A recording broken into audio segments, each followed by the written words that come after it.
नमस्कार, प्रणाम, सलाम। हम आप सब के अपन प्रदीप पांडे चिंटू। और आज एगो बहुत ही खूबसूरत दिन पर, शुभ दिन पर एगो शुभ मुहूर्त भइल बा, जौना फिल्म के नाम है शुभ मंगल सावधान।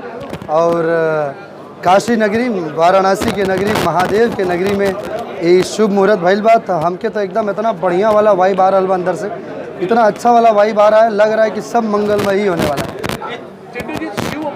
शुभ मंगल तो ठीक है, ये सावधान क्या काम है? हाँ, कि देखिए, जब कोई भी सिनेमा है या जीवन है तो आप शुभ भी होता है, मंगल भी होता है, लेकिन आपको जब आप सावधानी बरतेंगे तभी वो चीज़ मंगल में होता है। तो ये सिनेमा एक बहुत ही खूबसूरती से सामाजिक मुद्दे पर एक दर्शाया गया है।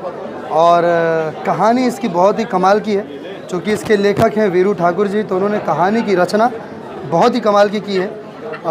मतलब जैसे ही मैंने पहली बार सुना था, मैंने बोला यार, इसमें कोई एक इफ़ बट वाली कोई बात ही नहीं थी कि थोड़ा ये कर लेते हैं या वो कर लेते हैं। तुरंत मैंने बोला कि यार इसको लॉक करिए और इसी को करते हैं। इतनी अच्छी कहानी है। पोस्टर में आपने एक बैनर लिया, हाँ, बैनर लिया हुआ है, उसमें बेरोजगारी को लेकर। बिल्कुल। तो क्या ये युवाओं के बेरोजगारी को लेकर आपने बनाया है फिल्म? बिल्कुल। जैसा कि मैंने अभी कहा कि सामाजिक मुद्दे पर है, तो सबसे बड़ा जो आज के समय में जो मुझे लगता है युवाओं के लिए, कि आज हमारे देश में चूँकि 140 करोड़ जनसंख्या वाली आबादी की हमारी देश है हिंदुस्तान, और अब जो युवाएं जितने ज़्यादा संख्या में है और उनसे ज़्यादा संख्या में उनके लिए बेरोज़गारी सामने खड़ी है।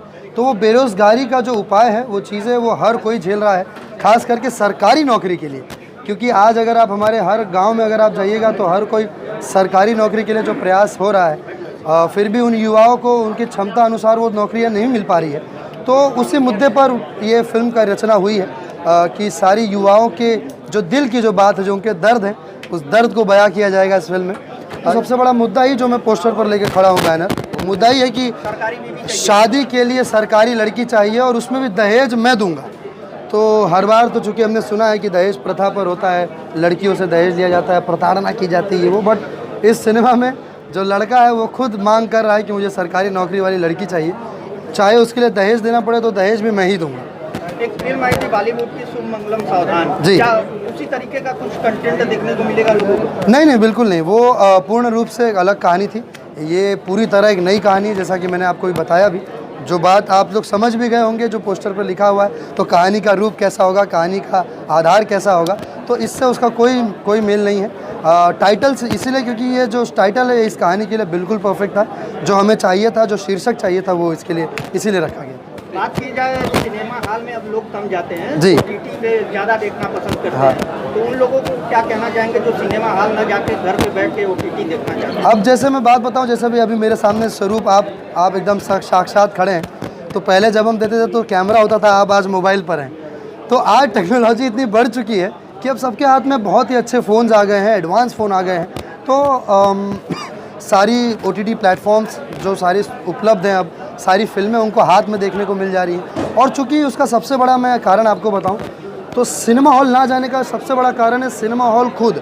क्योंकि सिनेमा हॉल जो भोजपुरी जो सिनेमा है वो सिंगल थिएटर्स है और उनमें कोई बदलाव नहीं ला रहे हैं। वो कोई उसमें अपडेट नहीं कर रहे हैं, कोई अपडेशन नहीं कर रहे हैं कि ताकि हमारी जो जनता है वो जाके अच्छे से बैठ सके। एक मतलब पंखा भी चलता है तो वो भी आधे स्वर में चल रहा होता है, कई तो पंखे भी नहीं चलते, कई तो कुर्सियाँ टूटी हुई हैं। और प्लस वो जो पारिवारिक जो माहौल होता है कि आप जब सिनेमा हॉल में जाएं, बैठें, आप अपनी फ़िल्मों को एंजॉय करें। हम सब चाहते हैं कि हमारी भोजपुरी फिल्मों को हम एंजॉय करें। मैं अपने परिवार को लेकर जाता हूं, लेकिन वो तो चूँकि मेरी फिल्म होती तो सब बैठ के आराम से देख लेते हैं। चूँकि हम दिख रहे हैं, उनका बेटा दिख रहा है इसलिए, और जो बाकी लोग जो सिनेमा हॉल में आते हैं उनका अपना भाई चिंटू दिख रहा है, उनका बेटा दिख रहा है, इसलिए वो लोग जा रहे हैं। वरना जो स्थिति है, जो कंडीशन है सिनेमा हॉल का, वो बिल्कुल जाने लायक नहीं है। जब तक उसमें सुधार नहीं होगा तब तक सिनेमा में लोग नहीं आएंगे। आप कब आ रहे हैं, कितना जल्दी आ रहे हैं? किसमें? OTT प्लेटफॉर्म पे अभी तो कोई ऐसा इरादा नहीं है। हाँ, जियो पर बट आया हूँ मैं। जियो सिनेमास पर एक फिल्म मेरी आई है खिलाड़ी, वो आप सब लोग जाके जियो सिनेमा पर देख सकते हैं। तो कोई वेब सीरीज वरीज करने का भी कुछ नहीं, आए काफ़ी ऑफर्स आए, अच्छे आए, बट अभी फ़िलहाल ऐसा कोई माइंडसेट नहीं है। अभी मेरा जो सिनेमा है, मेरा जो पूरा फोकस है वो मेरे भोजपुरी सिनेमा के तरफ है, उसी के प्रति है। क्योंकि मेरी लगाव है, मैं चाहता हूँ कि मेरा भोजपुरी सिनेमा इतना फले फूले कि लोग बाकी बाहर के लोग यहाँ पर आएँ और अच्छे काम करें। शुभ मंगल सावधान कब रिलीज होगा? अभी तो पहले बन जाए, फिर रिलीज डेट इसका अनाउंस किया जाएगा। आपकी आने वाली फिल्मों के बारे में बात करें तो हाँ, अभी एक बहुत ही खूबसूरत फिल्म रिलीज़ होने वाली है 18 अगस्त को, जिसका नाम है भारत भाग्य विधाता, जिसके ट्रेलर भी यूट्यूब पर आ चुके हैं। पहली बार यूपी पुलिस पर प्रॉपर तरीके से केंद्रित की हुई फिल्म है। भव्य पैमाने पर, भव्य लेवल पर ग्रैंड फिल्म बनी है, काफ़ी खर्चे भी हुए हैं इस फिल्म में। तो आप सब लोग जाएँ अपने नज़दीकी सिनेमा घरों में, थोड़ा बड़ा मैनेज कर लीजिए, जैसा भी सिनेमा हॉल है, लेकिन जाए और सिनेमा हॉल में जाके फिल्म को देखें, क्योंकि वो फिल्म को देखने का मज़ा 70 mm के पर्दे पर ही है। और मैं बताऊं, इस फिल्म से जो है हमारी संयोगिता यादव जी, इनका पदार्पण तो हमने इससे पहले एक फिल्म की ओम, उससे हो चुका है, वो अभी रिलीज़ नहीं हुई है, लेकिन ये इनकी दूसरी फिल्म है। और मंगल सावधान, मंगल सावधान को लेकर मैं दर्शकों को यही कहना चाहूँगी कि आपको कुछ नया देखने को मिलेगा और ट्विस्ट मिलेगा और कहानी है जिसमें मसाला भी है, फैमिली ड्रामा भी है। नया तो देखने मिलेगा, आप ही नई नहीं दिख रही है। सबसे पहले तो मैं ही नहीं हूँ नहीं हूँ। और आपको मेरे कई रूप दिखेंगे उसमें। कई रूप क्या अब लड़कों को घर पे काम करने के लिए रखा जाएगा और लड़की सरकारी नौकरी होना चाहिए आपकी इस फिल्म में, ऐसा कुछ? ऐसा कुछ नहीं है। अगर लड़के घर पर रहकर काम करना चाहें, घर पर रहना चाहें तो रह सकते हैं, लड़कियां भी काम कर सकती लेकिन हैं। हीरो तो इसमें जो है सरकारी नौकरी की। अरे इसमें बहुत तांडव मचाए वाला है, देखा खाली फिल्म में बहुत तांडव मचाने वाली है, मेरी तो बैंड बजा देंगी ये, आप देखिएगा।